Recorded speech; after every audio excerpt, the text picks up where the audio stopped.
on va chercher la vue de base. Donc là j'ai la vue de dessus.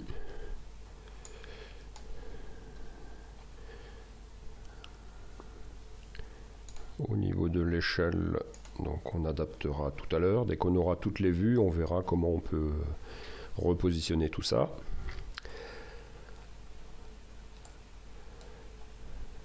La vue de face et la coupe, on la fera tout à l'heure. OK.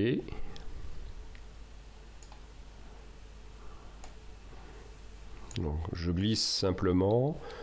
Donc je refais la manip, voilà. Donc je viens chercher la vue de dessus, puisque c'est elle qui va forcément emmener les autres. Je me repositionne.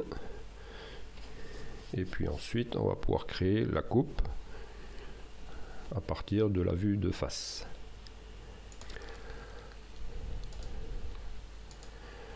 Donc je sélectionne ma vue de face, je vais chercher la coupe. Je projette le point milieu de ma brosse, je traverse jusqu'en haut et bouton droite, je continue et je place ma coupe à côté. Je vais repositionner les lignes, les plans de coupe. Donc on va réduire, remonter.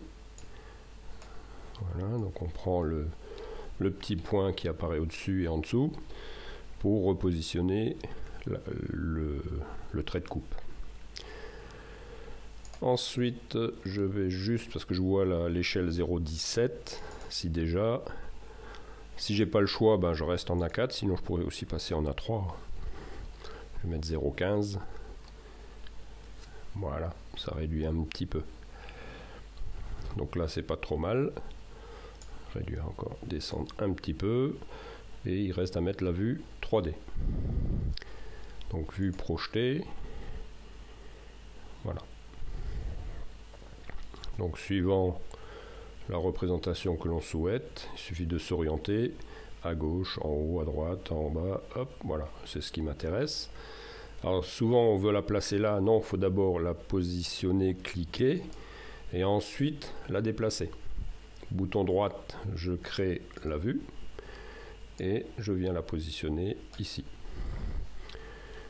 Et je peux éventuellement jouer sur l'échelle,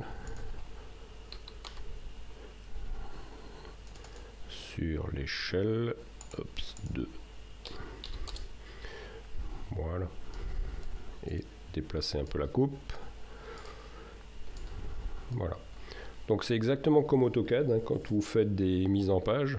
Je conseille toujours de faire la mise en page, les vues positionner, choisir les échelles, choisir les points de vue, et après commencer à faire les annotations, les cotes. Parce que si vous attaquez tout de suite la cotation, vous risquez après de devoir reprendre chaque vue, c'est une perte de temps. Donc là je vais remonter encore un petit peu mon trait de coupe, en bas aussi, c'est pas trop mal. Alors je vais fignoler mes différentes vues. La vue de dessus, je veux les lignes cachées, donc je double-clique sur ma vue et je viens choisir ici avec ligne masquée. OK, et comme la vue projetée en découle, elle propose aussi par défaut de mettre les lignes cachées. Je peux après éventuellement ici décocher le lien et décider d'avoir une vue différente de la vue maîtresse. OK, voilà. Donc c'est vraiment très simple à gérer, hein. C'est convivial, c'est logique. Donc là je laisse le lien. Voilà. Et puis après, on va s'occuper de la vue 3D qu'on va présenter en mode rendu. OK, voilà. Donc au niveau des vues, terminé. Il ne reste plus qu'à rajouter les cotes, les annotations. Et s'occuper aussi, bien sûr, du cartouche, les e-propriétés.